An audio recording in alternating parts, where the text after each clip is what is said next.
प्रथम भारतीय संस्कृति के मूल तत्व के अंतर्गत आज हम पढ़ा रहे हैं 16 संस्कार।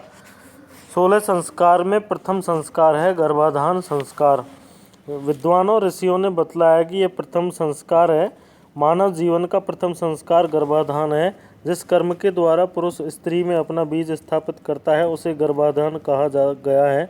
जैसा कि पूर्व मीमांसा के अधोलिखित वाक्य से स्पष्ट हो जाता है, गर्भ संधार्यते येन कर्मणः तद गर्भाधान मित्यानुगतार्थ कर्म नामधेयम्। आचार्य शौनक के मत को उद्धृत करते हुए वीर मित्रोदय के कर्ता मिस्र भी पूर्व मीमांसा के उक्त वचन का ही समर्थन करते हैं। उनके मतानुसार शुक्र निषेचन क्रिया के परिणाम रूप में स्त्री द्वारा गर्भ शुक्रपिंड का आधान कर लेना ही गर्भधान है।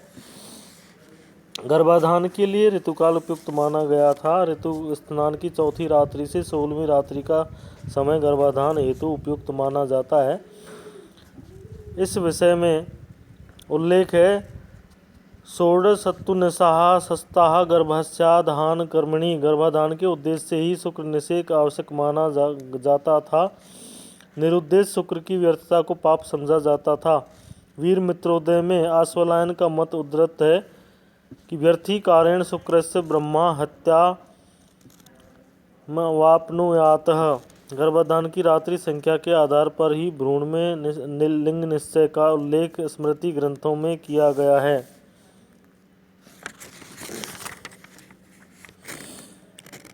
स्त्री के ऋतु स्नान के उपरांत पति पत्नी का संतानोत्पत्ति हेतु संयोग अनिवार्य माना गया था।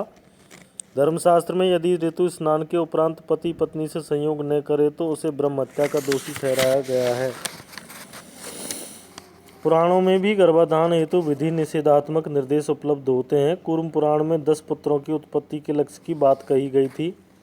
दशास्याम पुत्रानादेहि, किंतु कालांतर में प्रत्येक ग्रस्त को 10 पुत्रों की आवश्यकता न रही, अतः प्रतिमास पत्नी से सहवास की अनिवार्यता धीरे धीरे शिथिल हो गई। यह बंधन केवल उन्हीं के लिए रह गया जो संतति विहीन थे।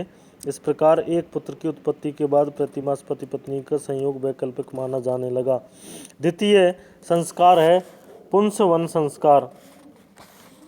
गर्भ निश्चय के उपरांत पुंसवन संस्कार इस भावना से किया जाता था कि गर्भरूप संतति पुत्र रूप में ही उत्पन्न हो।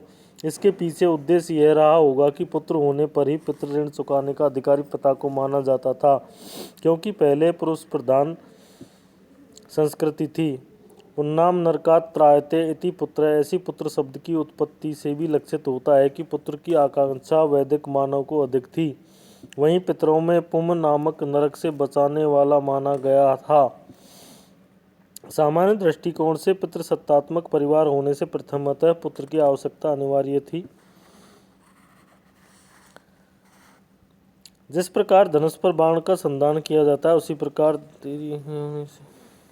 तेरी योनि में पुत्र को जन्म देने वाले गर्भ का आधान हो। 10 मास व्यतीत होने पर तेरे गर्भ से वीर पुत्र का जन्म हो, ऐसा इसकी विधि थी।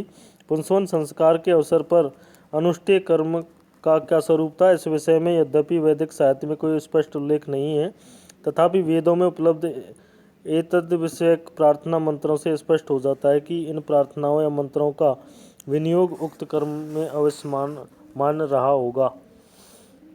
अथर्ववेद में कृणोमि ते प्रजापत्यम कथन से भी यह स्पष्ट होता है। उस समय में संस्कार को प्रजापत्य कहा जाता होगा। ग्रह सूत्रों के अनुसार पुंसवन संस्कार गर्भधारणोपरांत तीसरे या चौथे मास में, जब भी चंद्रमा पुष्य नक्षत्र में संक्रमण कर रहा होता था, उस समय यह किया जाता था। इस अवसर पर 2 मुख्य कार्य किए जाते थे, मातृ पूजा तथा अभ्युदक श्राद्ध। परवर्ती धर्मशास्त्रकारों ने 8वें मास तक पुंसवन का काल निर्धारित किया है। वीर मित्रोदय में कहा गया है कि प्रथम गर्भ में पुंसवन संस्कार तीसरे मास में करना चाहिए। बाद के गर्भधारण में क्रमशः चौथे, छठे, 8वें मास में इसे संपन्न किया जा सकता है। पुत्र की प्राप्ति के लिए सुलक्ष्मणा, वटश्रृंग, सहदेई, विषदेई इन 4 औषधियों का दूध के साथ घोंटकर उसके रस की 3 या 4 बूंद गर्भिणी के दक्षिणी नासापुट में छोड़ना चाहिए। परंतु इस बात का ध्यान रखना चाहिए कहीं स्त्री उसे छींक कर या थूक कर बाहर नहीं फेंक दे। पुंसवन के अवसर पर प्रतीकात्मक कृत्य भी किए जाते हैं। पारस्कर गृहसूत्र के अनुसार यदि पिता यह चाहता है कि उसका पुत्र बलवान हो तो एक जलपात्र स्त्री के अंग में रख देता था तथा उसके उदर का स्पर्श करके सुपर्णो असी मंत्र का उच्चारण करता था। बाद में कलश के जल से हाथ धोकर उसका आचमन करता था। तृतीय संस्कार भारतीय संस्कृति में है सीमंतोनियन संस्कार। गर्भस्थ शिशु का यह तीसरा संस्कार था। इस संस्कार को वीर मित्रोदय में निम्न प्रकार परिभाषित किया है। सीमंत उन्नयते यस्मिन् कर्मणि ततः सीमंतोन्नयन मिति कर्मनामधेयम्। अर्थात केसों में सीमंत मांग करना का उन्नयन जिस कर्म में किया जाता था उसे सीमंतोन्नयन कहा जाता था। इस संस्कार की कर्तव्यता के मूल में यह प्रोजित होता था कि संस्कार करने से गर्भिणी की अमंगलकारी शक्तियों से रक्षा की जा सके। धार्मिक प्रयोजन माता के ऐश्वर्य एवं गर्भस्थ शिशु के दीर्घायुष्य की प्राप्ति माना जाता था। गर्भिणी को यथासंभव प्रसन्न रखना भी इस संस्कार का एक अवान्तर उद्देश्य था। इस उद्देश्य का उल्लेख बौद्धायन गृहसूत्र में हुआ है। सामवेद मंत्र ब्राह्मण में इस संस्कार का वर्णन किया गया है। अर्थात जिस प्रकार प्रजापति महान ऐश्वर्य के लिए अदिति की सीमा निर्धारित करता है उसी प्रकार मैं संतति के दीर्घायुष्य के लिए इन केसों को विभक्त करता हूँ या संवारता हूँ। इस संस्कार के करने काल के विषय में मतभेद है। गृहसूत्रों के अनुसार इसे गर्भ के चतुर्थ या पंचम मास में करना चाहिए। स्मृतिकारों ने इसे छठे या आठवें मास तक भी किया जाने का उल्लेख किया है।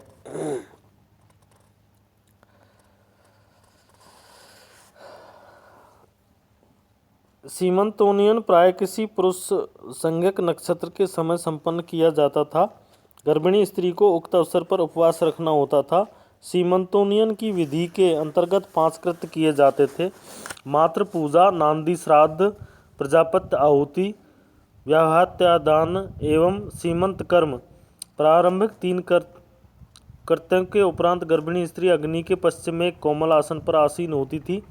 पति उदुम्बर गूलर के समसंख्यक कच्चे फलों के गुच्छों, दर्भ अथवा कुश के 3 गुच्छों, 3 श्वेत शाही के कांटे, वीरव्रत काष्ठ की यष्टि आदि के साथ गायत्री मंत्र का उच्चारण मन में करता हुआ पत्नी के केसों को संवारता था तथा सीमंत या मांग निकालता था।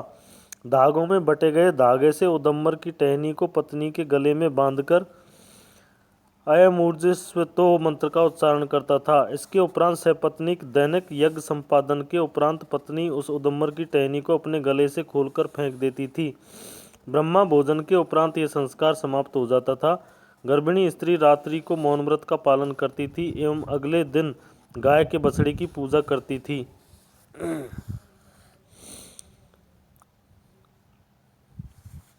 इससे गर्भ दोष मुक्त हो जाता था और गर्भिणी स्त्री की अमंगलकारी शक्तियों से रक्षा होती थी। ऐसी भावना इसके पीछे थी।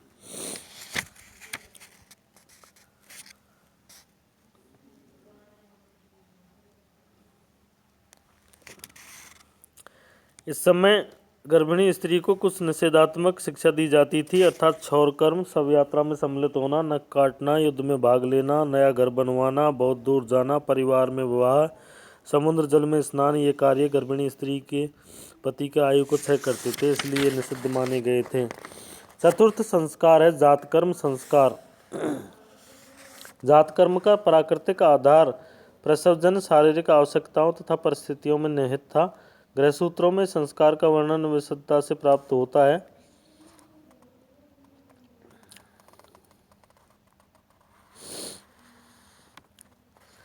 नाभि छेदन से पूर्व जातकर्म किया जाता था तथा नाभि छेदन के उपरांत शिशु को मंत्रपूर्वक सोने की सलाका से धृत मिश्रित मधु पिलाया जाता था। कालांतर में संस्कार को जन्ना शौच के उपरांत किया जाने लगा। इसी प्रकार कदाचित मरणा शौच के मध्य जन्म हो तो नाभि वर्धन से पूर्व जातकर्म के विधान को स्थगित कर अशौच निवृत्ति के उपरांत ही यह संस्कार करणीय होता था। जातकर्म संस्कार का प्रारंभ पिता द्वारा नवजात शिशु के मुख दर्शन से होता था। इस संदर्भ में वशिष्ठ का वचन है। जातकर्म संस्कार से पूर्व नांदी श्राद्ध का भी विधान मिलता है। यद्यपि श्राद्ध को अशुभ कृत्य कहा गया है, तथापि जातकर्म के अवसर पर किए जाने वाला श्राद्ध शुभ माना जाता था। इस श्राद्ध का प्रयोजन पितरों को प्रसन्न करना था। पिता द्वारा पितृ ऋण से मुक्ति के संदर्भ में पितरों की तुष्टि को वांछनीय माना गया था। मेघा जनन जातकर्म संस्कार का प्रथम कृत्य था। इस कृत्य के अंतर्गत पिता अपनी चौथी उंगली और एक सोने की सलाका से शिशु को मधु और घृत चटाता था। दही, भात या जौ के उपयोग के विषय में प्रमाण मिलते हैं। आश्वलायन के अनुसार शिशु के मेघा जनन हेतु पिता उसके कान के पास मुख ले जाकर कहता था, मेघां त्वे देवा सविता मेधां देवी सरस्वती मेधां त्वे अश्विनौ देवा वाधत्तां पुष्करसृजौ।